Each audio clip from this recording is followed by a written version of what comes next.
O nome dele não era Sauron. Sauron é o nome que os outros passaram a chamá-lo depois, e a palavra significa, mais ou menos, o abominável.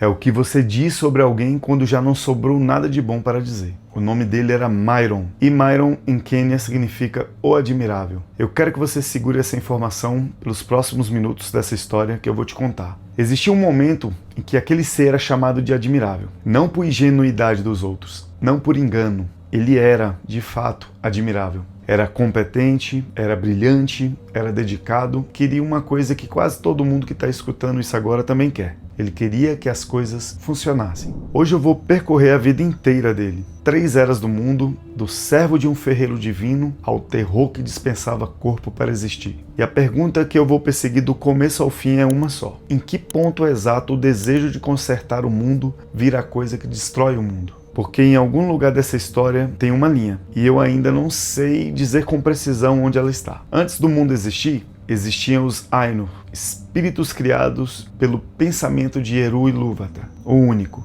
Os maiores deles são os Valar, os de ordem menor são os Maiar, e Sauron é um Maia, da mesma espécie de Gandalf, de Saruman, dos Balrogs. Ele pertencia ao povo de Auli, o ferreiro, o Vala que faz as coisas, o que trabalha metal, pedra e substância.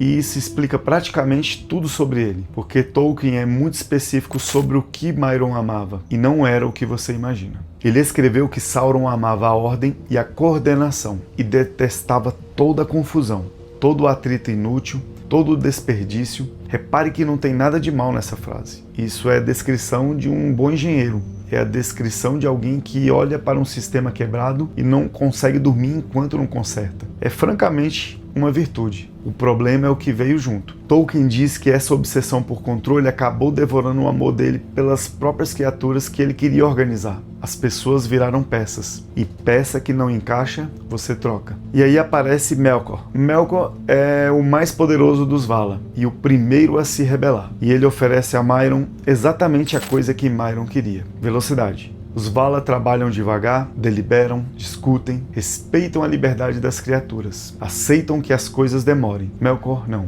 Melkor impõe, e para alguém que odeia desperdício, a proposta de Melkor é irresistível. Não porque seja má, porque é eficiente. Eu preciso ser muito claro aqui, porque é a tese deste vídeo. Mairon não trocou o bem pelo mal, ele trocou a liberdade pela eficiência, e descobriu tarde demais que era a mesma coisa. Os elfos Sindar vão chamá-lo de Gortal, o pavor cruel. Em Quenya ele vira Sauron, e o nome Mairon desaparece dos registros. Ninguém mais o chama assim, nem ele mesmo. Nos primeiros dias da Terra-média, Melkor governa o Túmno, a fortaleza dele no extremo norte, e ele entrega a Sauron o comando da segunda fortaleza, Angband, as prisões de ferro. Sauron não é soldado, ele é administrador, ele é o sujeito que faz a máquina funcionar enquanto o chefe faz o discurso. Aí vem a batalha dos poderes. Os Valar marcham contra Melkor, arrasam Túmno, acorrentam Melkor e o levam prisioneiro para ser julgado. Ele fica preso por 3 eras. Eles vasculham Angband também, procuram e não encontram Sauron. Agora repare no que ele faz durante 3 eras inteiras com o mestre acorrentado e o mundo em paz. Nada. Ele espera. Isso é a coisa mais assustadora que existe sobre Sauron, e é o que separa de Melkor por completo. Melkor é apetite. Melkor quebra a coisa que quer possuir e depois lamenta que ela esteja quebrada. Sauron consegue ficar parado por milênios. Ele vai fazer isso outras 3 vezes ao longo dessa história. Depois da Guerra da Ira, depois de Númenor, depois da Última Aliança. Toda vez que ele é derrotado, o padrão é o mesmo: sumir, esperar, voltar num formato novo. Você não vence o inimigo assim de vez, você só adia. Melkor volta, finge arrependimento diante dos Valar, é libertado, destrói as 2 árvores, rouba Silmarils e foge para a Terra-média. Agora ele se chama Morgoth, o inimigo negro. E quando o sol nasce pela primeira vez e os homens despertam, Morgoth vai para o leste corrompê-los e deixa Sauron no comando da guerra contra os elfos. Pela primeira vez, o administrador tem o comando de verdade. Por 4 séculos, os elfos mantêm Angband cercada. É a maior operação militar que a Terra-média já viu, e ela quase funciona. No ano 455 da Primeira Era, Morgoth rompe o cerco com a Dagor Bragola, A Batalha da Chama Súbita. Rios de fogo engolem as planícies. E aqui acontece uma coisa que quase nunca é contada direito. Fingolfin, o alto rei dos elfos, vê a destruição, enlouquece de desespero e cavalga sozinho até os portões de Angband. Ele desafia Morgoth para o combate singular. Morgoth aceita e vence, mas antes de perder, Fingolf fere Morgoth 7 vezes e o último golpe corta o pé do Vala. Morgoth mancou pelo resto da existência dele. As feridas nunca fecharam. Um elfo, sozinho, marcou permanentemente o ser mais poderoso que já pisou naquele mundo. Guarde isso, porque é a primeira prova de uma coisa que vai se repetir até o fim dessa história. Aquilo que parece invencível não é. E é nessa brecha que Sauron avança. Ele vai contra Tol Sirion, a ilha fortificada que guarda a passagem para o norte. Em cima dela existe uma torre chamada Minas Tirith. E não é a cidade de Gondor. Esse nome só significa Torre da Vigia. E Tolkien reaproveita nomes o tempo todo. E o texto é explícito. Sauron não precisou lutar. A simples aproximação dele encheu o lugar de um terror tão grande que os defensores abandonaram a posição. Ele renomeia o lugar Tol Ingauro, a Ilha dos Lobisomens. E aqui aparece o Sauron que a cultura popular nunca mostra, o necromante. Os lobisomens dele não eram lobos grandes, eram corpos de lobo habitados por espíritos malignos que Sauron aprisionou ali dentro pela própria arte. Ele fabricava criaturas, pegava um espírito, prendia numa carcaça e usava como um cão de guarda. E ele mesmo assumia essa forma quando queria. Agora eu preciso te contar a história de um homem chamado Gorlin, porque ela é o retrato mais exato do que Sauron faz com pessoas. Gorlin era um dos 12 foras da lei que lutavam ao lado de Barair, pai de Beren, resistindo em bandos pelas terras tomadas. A casa dele tinha sido saqueada. A esposa Elinel tinha desaparecido e ele não sabia se ela estava viva. E ele voltava lá. Toda vez que podia, ele voltava à casa vazia para ver. Numa dessas noites, ele vê a luz na janela, ele entra e ela estava lá, chorando, magra, dizendo que achou que ele tinha morrido. E quando ele estende os braços, os servos de Sauron aparecem por trás. Era ilusão. Ela nunca esteve ali. Levam Gorlin a Sauron e Sauron faz uma oferta simples. Entregue o esconderijo de Barair e você será reunido com a sua esposa e liberado. Gorlin resiste. Tortura, resiste mais e no fim quebrado ele fala. Aí Sauron ri. Ele conta a Gorlin que Elinel está morta há muito tempo, que a mulher na casa era um fantasma que ele mesmo fabricou, que não havia nada para resgatar e que Gorlin vendeu 12 homens por uma imagem. E então Sauron cumpre a promessa exatamente como fez. Ele o executa. E assim Gorlin é reunido com a esposa.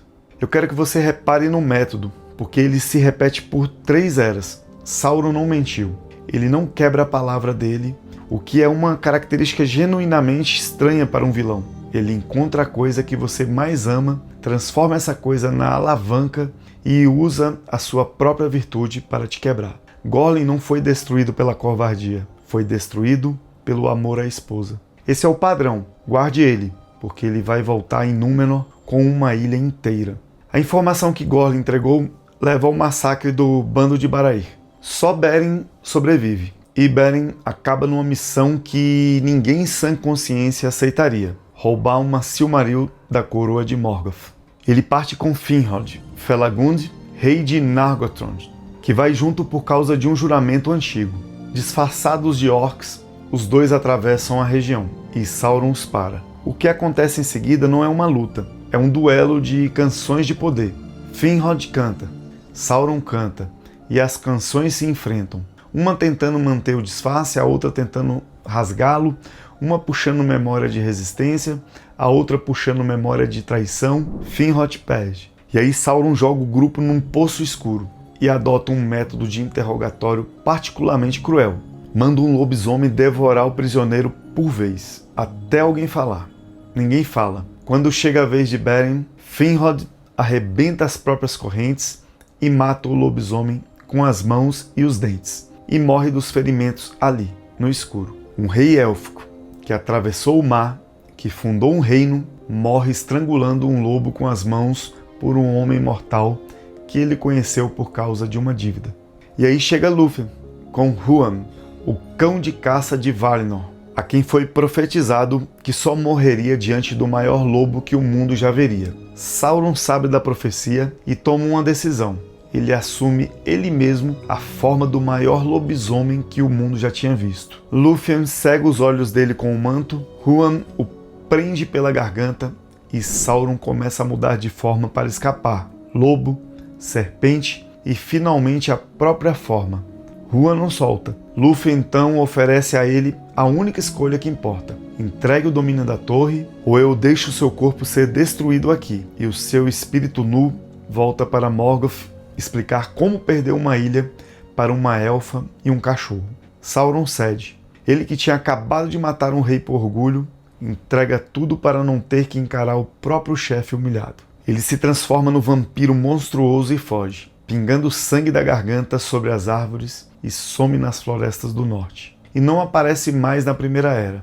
Nenhuma vez. Ele passa o resto da guerra escondido. A Primeira Era termina com a Guerra da Ira. Os Valar finalmente descem. Beleriand inteira afunda no mar. Não como efeito colateral, mas porque a guerra foi grande demais para o continente aguentar. Morgoth é acorrentado e lançado no vazio atemporal, fora do mundo para sempre. E Sauron faz uma coisa que quase ninguém comenta. Ele se apresenta a Éowyn, o arauto dos Valar. Assume a forma bela e se arrepende. E aqui está a parte que eu preciso que você entenda com precisão, porque muita gente lê isso errado. O arrependimento era provavelmente sincero. Tolkien deixa isso em aberto de propósito, mas o texto sugere que naquele momento, olhando o resultado, um continente no fundo do mar, o mestre expulso do universo, milênios de trabalho apagados, Sauron genuinamente considerou parar. Éowyn responde que não tem autoridade para perdoar um Maia da própria ordem dele.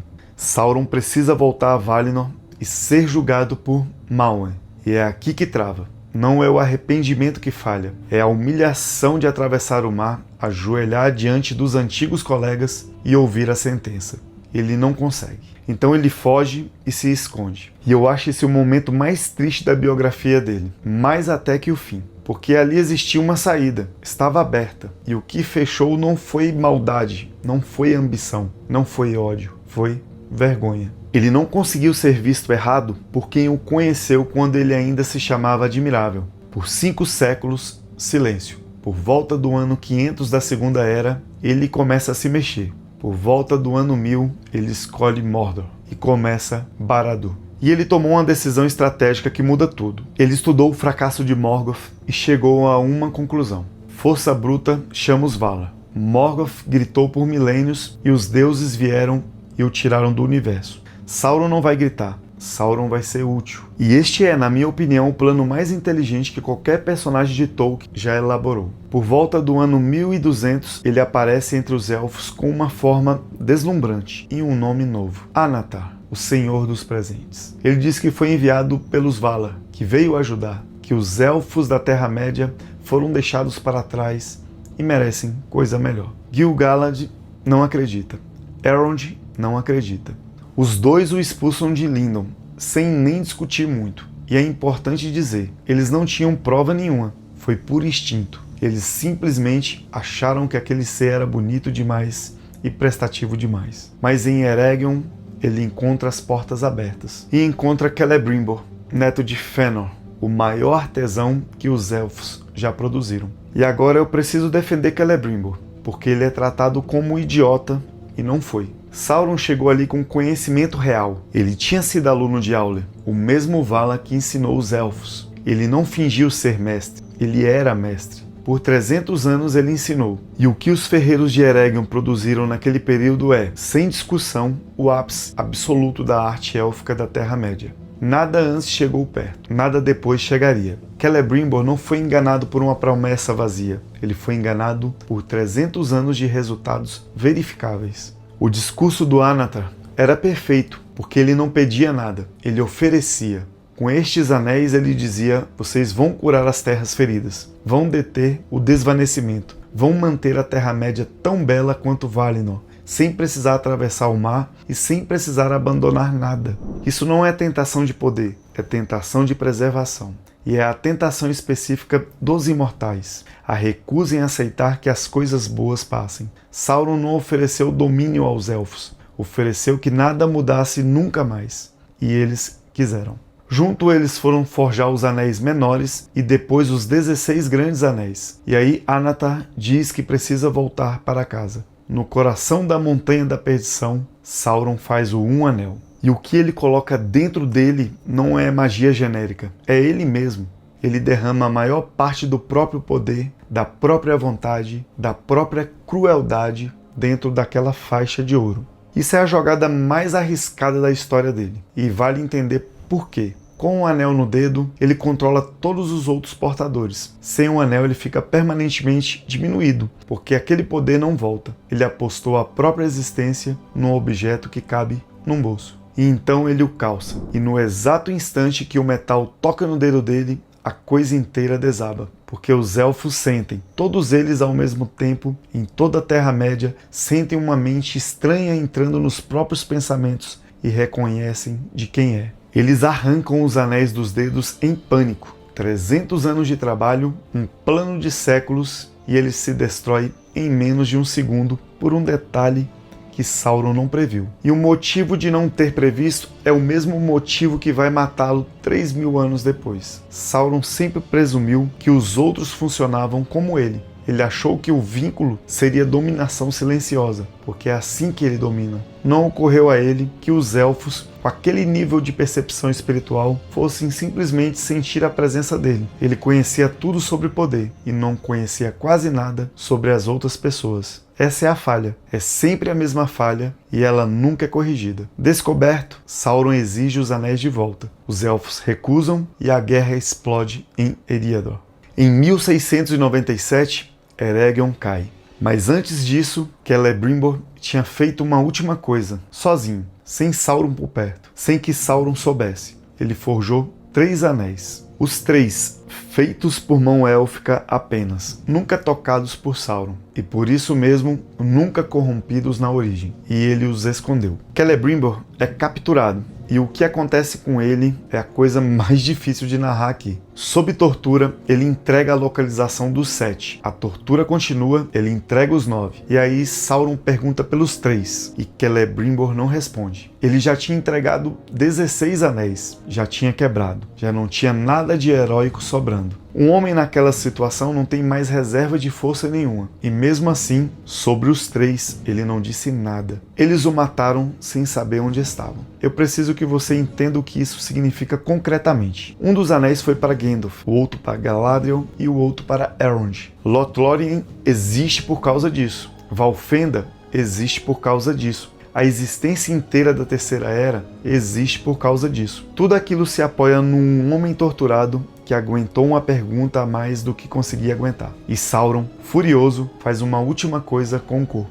Ele o crava de flechas e o carrega à frente do próprio exército como bandeira. Não é sadismo gratuito, é mensagem. Olha o que acontece com quem me nega. Só que a mensagem estava errada, porque Celebrimbor negou e a negação funcionou. Sauron avança sobre Eriador e quase toma tudo. E aí Númenor intervém. A armada númenoriana desembarca com um poder militar tão superior que o exército de Sauron é simplesmente apagado. Ele foge para Mordor com uma guarda pessoal e nada mais. Humilhado de novo, ele muda de estratégia de novo. Com os 16 anéis recuperados, ele decide usá-los nos mortais. 7 vão para os Senhores dos Anãos, e não funciona. Os anãos se revelam duros demais para a dominação. A criação de Aule, feita para resistir, resiste. Os anéis os enchem de ganância por ouro, o que produz muito dano, mas nenhum deles vira servo de Sauron. Nenhum. 9 vão para reis e guerreiros dos homens, e funciona perfeitamente. Tolkien é explícito sobre quem eram esses homens. Reis, feiticeiros e guerreiros de outrora, grandes nos dias deles. Eles não foram escolhidos por serem fracos, foram escolhidos por serem grandes. Um a um, eles se esticam além dos próprios anos. A vida não acaba, mas também não continua. O corpo vai ficando fino, depois transparente, depois ausente, viram os Nazgûl, os espectros do anel. 9 homens que aceitaram um presente e passaram os milênios seguintes sem conseguir morrer. 1500 anos se passam. Sauron domina quase todo o Oriente e adota títulos novos: Rei dos Homens e Senhor da Terra. E isso ofende o orgulho de um homem chamado Ar-Pharazôn, o último rei de Númenor, porque Rei dos Homens é o título dele. Em 3262, Ar-Pharazôn desembarca na Terra-média com uma frota tão colossal que os orques de Sauron abandonam as armas e correm antes de qualquer combate. E Sauron, olhando aquilo, faz a jogada mais brilhante e mais perversa de toda a existência dele. Ele se entrega, ele sai de Barad-dûr na forma bela, se ajoelha diante do rei e se declara prisioneiro, e deixa que o levem, acorrentado, para dentro da ilha mais bem defendida do mundo. Ele não foi capturado, ele foi entregue. Por escolha própria, ele usou a frota inimiga como transporte. Em menos de uma década, o prisioneiro vira conselheiro-chefe do rei, e o método é o mesmo de Gorlin, aplicado a uma nação. Ele encontra a coisa que aquelas pessoas mais amavam e usa exatamente ela. Os Númenóreanos viviam 300 anos, prosperavam, dominavam os mares e morriam.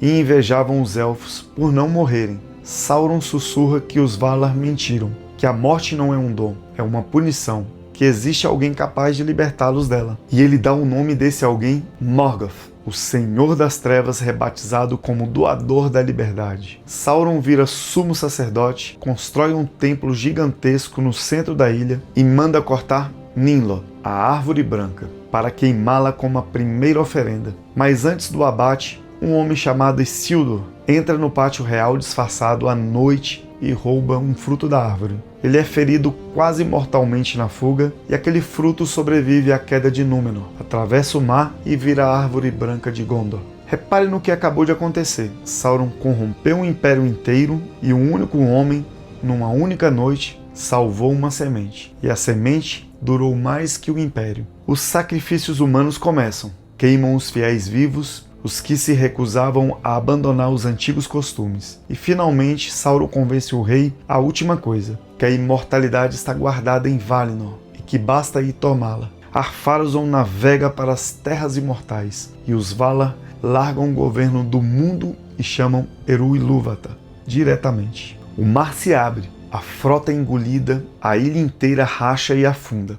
E o mundo é refeito. A terra deixa de ser plana e as terras imortais são retiradas de dentro dela, para que nenhum navio mortal chegue lá outra vez. Sauron estava no templo, rindo quando aconteceu. Ele não previu, ele calculou os Valar, calculou o rei, calculou a ilha. Não calculou que alguém acima dos Valar pudesse ser chamado. O corpo dele é destruído no fundo do oceano. O espírito escapa ancorado ao anel e volta para Mordor, pelo vento. Mas a partir daquele dia, ele perde uma coisa para sempre, a capacidade de assumir forma bela. O Senhor dos Presentes. Acabou ali. Depois de Númenor, ele só consegue governar por medo. E medo é uma ferramenta muito mais fraca que sedução, como a Terceira Era inteira vai provar. Os sobreviventes fiéis de Númenor chegam à Terra-média sobre Elendil e fundam Arnor e Gondor. E se aliam a Gil-galad, numa força que nunca mais se repetiria. O cerco de Barad-dûr dura 7 anos. No ano 3441 da Segunda Era, Sauron finalmente desce da torre e luta pessoalmente. Ele mata Gil-galad, ele mata Elendil, os dois maiores líderes do mundo na encosta da montanha. E Isildur, o mesmo homem que roubou o fruto, pega os cacos da espada do pai e corta o anel do dedo de Sauron. Sem a âncora, o espírito abandona o corpo e foge para o leste. E aí acontece o momento em que a história do mundo poderia ter terminado. Elrond e Círdan dizem a Isildur para jogar o anel no fogo. Estão a poucos passos da fenda. Está aberto, é agora. E Isildur diz não. Ele diz que aquilo é compensação pela morte do pai e do irmão. O homem que arriscou a vida por uma semente não conseguiu largar um anel. 1000 anos de silêncio. E quando ele volta, não volta para Mordor. Volta para uma colina do sul da grande floresta verde, chamada Amon Lânt, e constrói ali a fortaleza de Dol Guldur.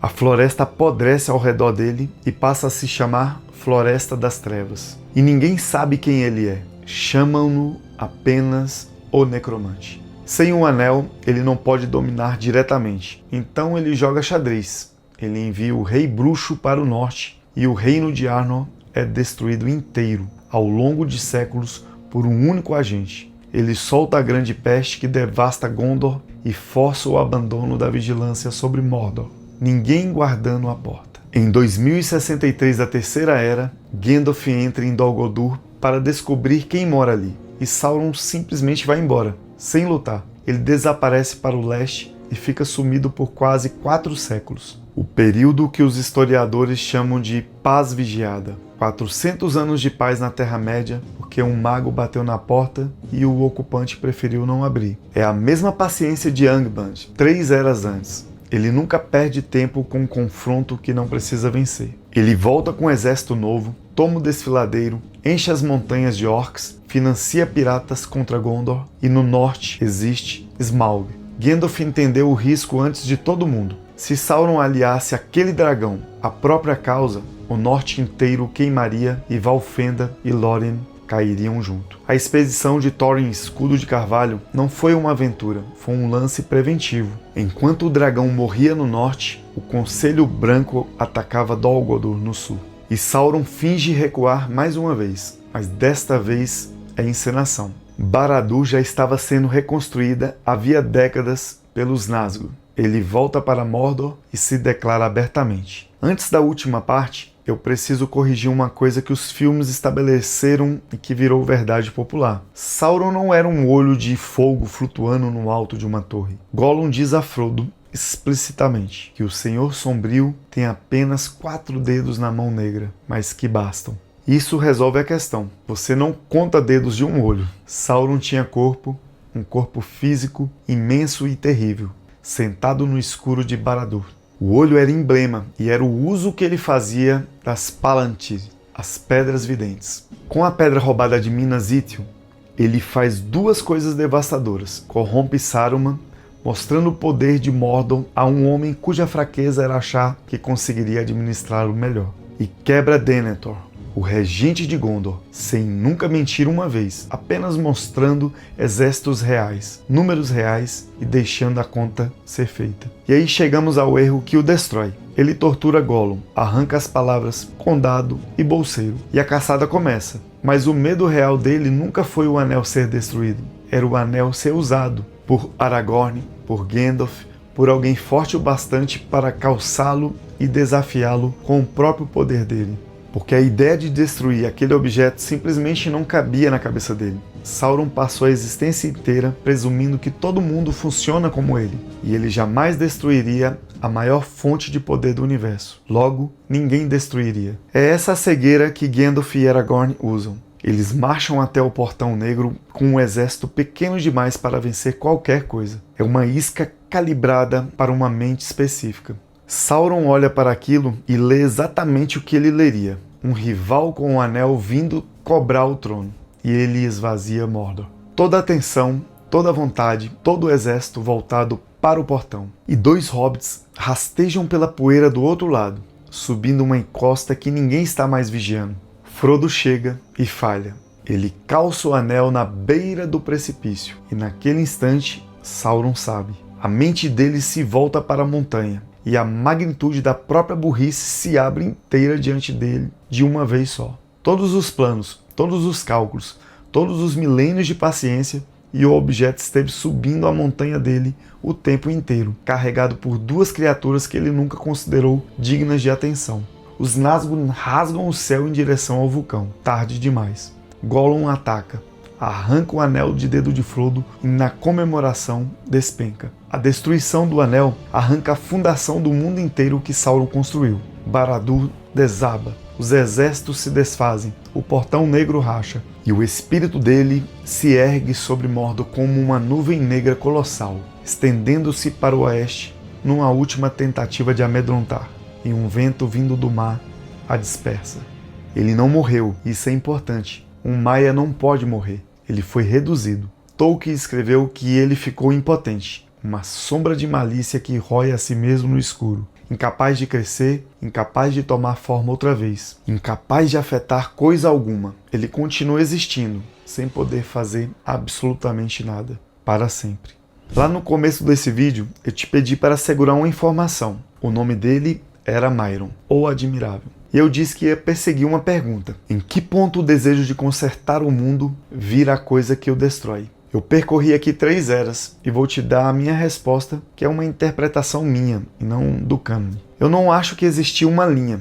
Eu acho que existe uma pergunta e que Sauron respondeu errado uma vez e depois passou a existência inteira defendendo aquela resposta. A pergunta é: quando você tem certeza absoluta de que sabe o que é melhor para os outros, o que você faz com a discordância deles? Morgoth queria destruir. Sauron nunca quis. Sauron queria um mundo funcionando, organizado, sem desperdício e sem atrito. Queria consertar. E toda vez que alguém discordava do conserto, aquela pessoa virava um obstáculo. Não um adversário, um obstáculo. Foi assim com Gorlin, que era uma alavanca, com Celebrimbor, que era uma fechadura, com Númenor, que era um instrumento, com Frodo e Sam, que eram tão irrelevantes que ele nem olhou. E para mim é por isso que ele perde. Ele foi derrotado por um jardineiro carregando um amigo e ele nunca teria conseguido enxergar aquilo, porque enxergar aquilo exigiria acreditar que uma pessoa pequena pode fazer alguma coisa que não seja útil a alguém. O ser que amava a Ordem foi desfeito exatamente pela coisa que a Ordem nunca consegue prever. Alguém fazendo o certo sem que aquilo sirva para nada. Ele se chamava Myron. E eu acho que a parte mais assustadora dessa história inteira não é que ele tenha virado um monstro, é que ele começou querendo a mesma coisa que a gente quer. Se você chegou até aqui, eu te agradeço de verdade. Quero uma coisa específica nos comentários. Ao longo do vídeo, eu marquei 3 momentos em que Sauron teve a saída. O perdão, O instante que ele calçou o anel e o portão negro. Qual deles você acha que era a saída real? E existe algum em que você acha que ele quase escolheu diferente? Eu tenho uma opinião, mas eu gostaria muito de ouvir a sua. Deixe o seu argumento, se inscreve aqui também no canal, ativa o sininho para as próximas conversas aqui longas e corrige se eu escorreguei em alguma data aqui. Até o nosso próximo vídeo na Maria e que as estrelas brilhem sobre o seu rosto.